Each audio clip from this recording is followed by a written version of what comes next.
Well, good afternoon, everyone.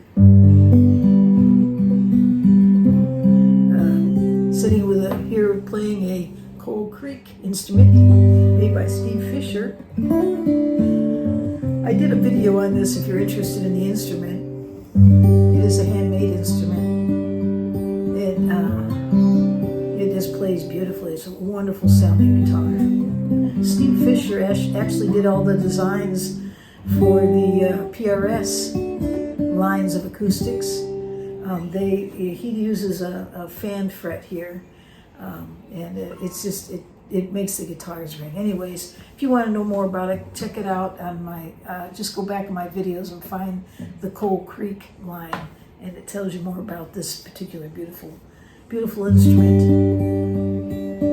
And it's actually a budget instrument too, so, well, whatever your budget is, I suppose, but anyways. But take a look at it. All right, so let's move on. So today I wanted to talk about simple, playing something simple, but playing them well. And I think a good example of this is Tommy Emmanuel. If you've ever watched him play, sometimes he can play a song and he'll start out with just one note, and he'll play just single notes for the first part of the song, and it just grasps you. I mean, a good example is his Amazing Grace. And it's just the way he brings it out. It's just absolutely beautiful. But he's playing single notes, but he plays them well, and he builds in his emotion into it, and he puts sustain with it, and it's just amazing to me. So sometimes simple is okay. It's okay. You don't need all the fancy playing sometimes to grasp the heart of your audience, or for whatever reason you're playing, even your own heart as you're playing. What you have to do is do it well. What you do know, play it well. To do that, practice those things over and over again. And as you do, you begin to connect your brain and your fingers, and they'll do more for you. Anyways, so enough of that. But I want to show you something today that's kind of simple, but to me, they're important things, and they work well with your playing. Okay, so let's just get started. So one of the things I want to show you is some 2-note progressions, I guess, that you can use off of your major chords. Okay, let's start with the C chord. There's a C chord, right? Well, there's okay, so if I make the shape, I don't know if you know the shape of the A7th. There it is right there, A7th. But those 2 strings, they're very simple, just 2 strings, okay? The only reason why I'm showing you A7 is not because that's going to go with the C, because it doesn't. It's just because that's the shape that I want to show you, okay? Use it, okay? So we got the C. There it is at the A7th. And you move up 2 frets. You've got a form of a C, really. Okay. Now you notice I'm plucking the 4th string with my thumb and the 2nd string with my middle finger. When I do, I am not picking the strings off and letting them slap against the board. I'm kind of pinching it together gently.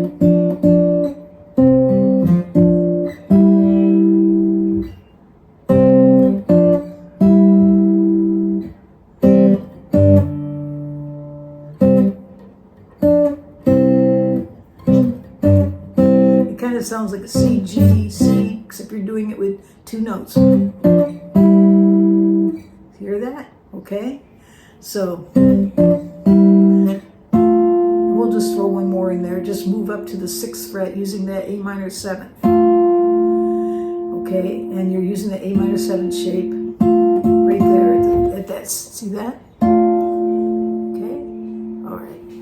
So we got the C. Remember those. Work on them. That's all I want you to get. C. Okay. All right, let's do the G chord. Okay, so G.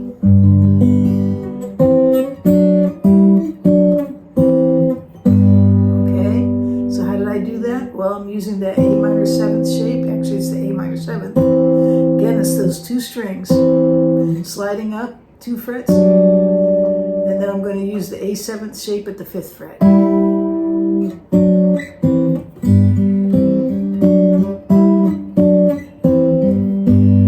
Okay, let's do the F chord.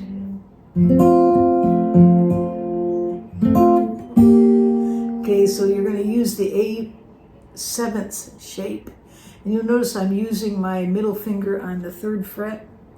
Excuse me, my ring finger on the 3rd fret and my middle finger. It just seems more natural to do that. It slides to it easier. Middle finger is on the 3rd string. They're side by side on the 3rd fret. That's the A7th shape.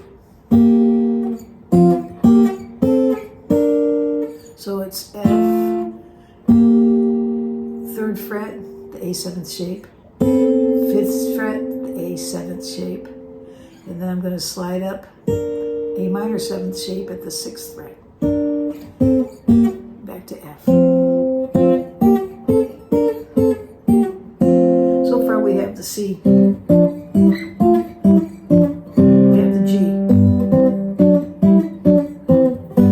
we have the F, and which is one last one, that will be the D.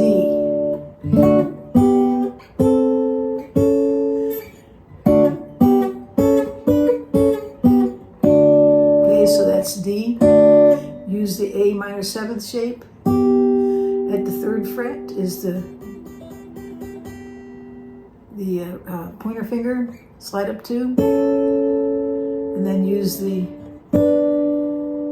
you notice how I just slid that down? I did this.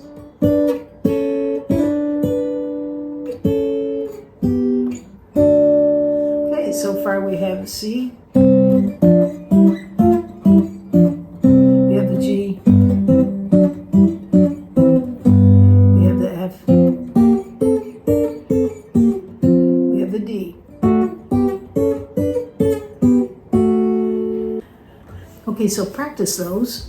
But one last thing I want to show you is that we did the F shape, right? And then we did this. Okay, so F, A7th shape, A7th shape, A minor 7th shape. But you can take that same run and move your F chord up 2 frets. There's this. Guess what? That's, if this is F, this is G, right? And if this is G, this is A. Okay, so there's a G chord. It's another way to do a G chord. Okay, that's why it's so important to know how to do that F chord. Okay, so once you do that, that means what you do here, you can do it here too. Same thing, you can do it here. Okay, so what's nice about that is, let's say you're doing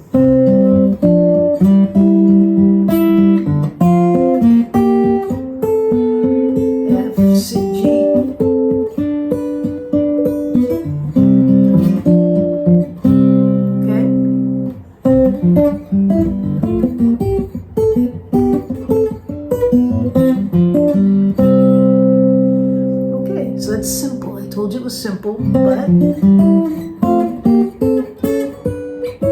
whoops. Okay, so practice that. Get used to playing that, because those are just parts of the runs, because there's so much more you can go with that. I think I have a video out there on the G, but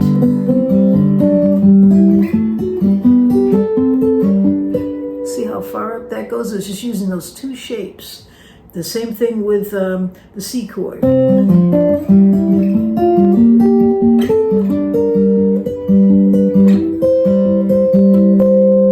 Okay, and so same thing with the D.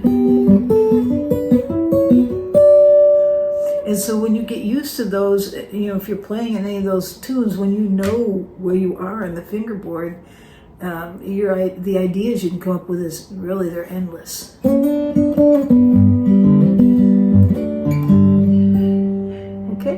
So I'm going to leave you with that. Hopefully I didn't confuse you. And practice it. Just take each one, think about them. I'll try to put some chord shapes out there for you to work so you can remember. but do it over and over and over again, each one separately, just the short ones to start with.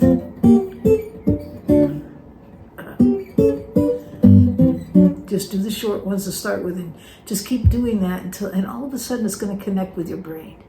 And then your brain and your fingers will communicate well, and you'll be playing different things in no time at all.